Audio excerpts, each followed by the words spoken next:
Aussi bien seul qu'en groupe, hein. Ça dépendra vraiment de la proie qui sera traquée. Et du coup, ce qu'il faut quand même retenir sur le tempérament des chimpanzés, c'est que ce sont des singes guerriers avant tout. Là on dirait peut-être pas, hein. Feignants aussi.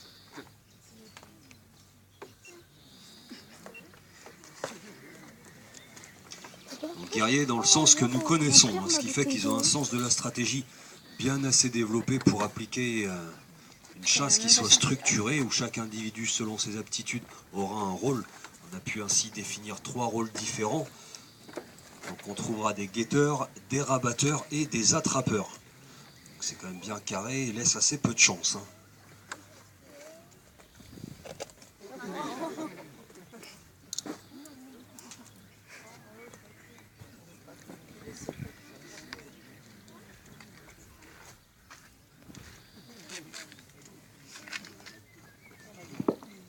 Allez Conan, tu bouges un peu là.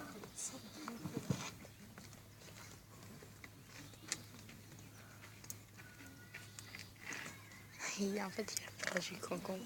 Eh ben, on se demande pourquoi il y a des feignants chez nous aussi.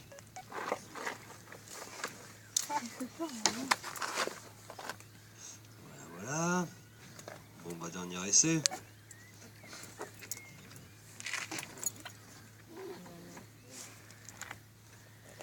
Donc ces singes vivent en Afrique uniquement. Alors j'ai une petite question toute simple pour vous. Qu'est-ce qui peut leur procurer de la protéine animale? Fourmis. Dites-moi ce qui vous passe par la tête, hein, je ferai le tri après. Fourmis, insectes, on regroupe les insectes. Après si vous pouvez être un peu plus précis pour voir vos connaissances d'autres singes, les rongeurs, les oiseaux, les œufs, Lapin.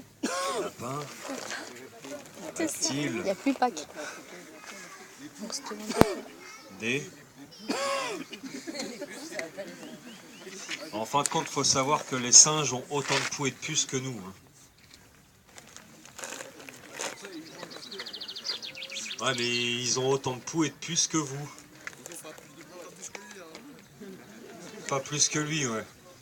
Non, mais voilà, pour dire tout simplement que quand on parle d'épouillage, c'est pas pour... et qu'on les voit faire ça, c'est pas parce que les animaux ont des poux et sont pas en train de manger des poux ou des puces. C'est assez péjoratif.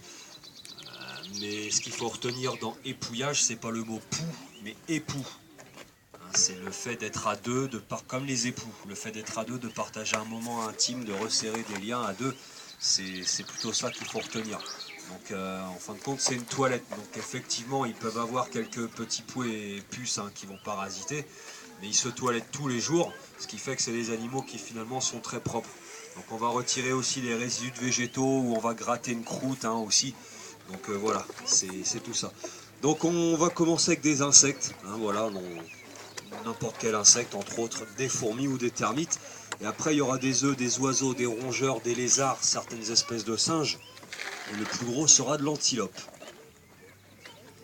Alors bien évidemment ils la chasseront à plusieurs. Donc c'est vrai que les plus jeunes d'entre nous ici n'ont pas la même vision du chimpanzé que peuvent avoir les plus grands. Parce que généralement quand on parle d'eux, hein, on peut avoir en tête l'image de Cheetah avec Tarzan, ou même Judith avec Daktari pour certains, ou je ne sais quel autre chimpanzé qu'on a pu voir dans des pubs, des films, ou encore même au cirque. Alors il faut savoir que tous ces individus en moyenne avaient entre 2 et 5 ans, c'était donc des bébés qui étaient utilisés à chaque fois. Et d'une manière générale, ils ne dépassaient pas 8 ans. Jusqu'à cet âge-là, on peut encore réussir à les maîtriser. Après, ils rentrent dans l'adolescence, donc vont commencer à se développer et à prendre vite fait le dessus sur l'être humain, hein. La taille moyenne dans le groupe ici est d'1m30. Le plus petit mesure 1m26 exactement, debout. Alors, est-ce qu'il y a des enfants d'environ 1m30 ici? Toi? À peu près. Tu mesures combien? À peu près. Et tu sais combien tu pèses? Non? Est-ce qu'il y a d'autres enfants C'est juste pour faire une comparaison, hein. Il n'y a rien à craindre. Là-bas, Alors, tu pèses et tu mesures combien, s'il te plaît? Et là, faut parler fort, les grenouilles. 1m29. C'est ça? Et combien de kilos? 29 kilos. Ok. Donc généralement, voilà, un enfant à 1m30 entre 25 et 35 kilos. Il y a déjà un paquet de parents qui arrêtent de les porter dans les bras à cet âge-là. C'est assez encombrant, ça commence à être lourd.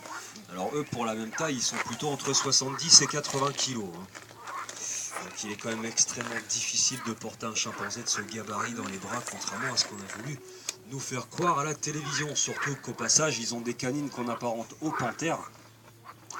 Et ils ont aussi une puissance musculaire qui est quand même 5 à 6 fois supérieure à la nôtre. Même si un chimpanzé peut être très docile, il peut aussi être extrêmement dangereux pour nous. Enfin, quand ils sont réveillés, bien sûr. Donc c'est des groupes qui peuvent atteindre une centaine d'individus dans la nature. Et il y a autant de mâles que de femelles, c'est géré par un mâle. Mais tout le monde a l'accès aux femelles pour s'accoupler, pour se reproduire. Pas uniquement le chef du groupe. La maturité sexuelle est atteinte entre 10 et 12 ans. Et c'est un petit à la fois au bout de 8 mois de gestation. Et c'est comme ça tous les 4 ans. Le temps que le sevrage soit terminé. L'âge adulte chez eux est atteint vers 16 ans, pas avant. Et si je vous dis chimpanzé, être humain, naturellement, l'espérance de vie est la même. À combien pensez-vous?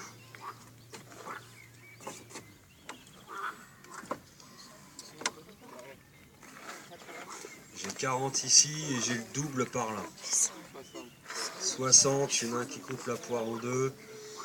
Alors qui pense 40 dans la quarantaine dans ces eaux-là? Levez la main pour voir. Ok, pas grand monde. La soixantaine. Ouais. Et le reste c'est 80, c'est ça?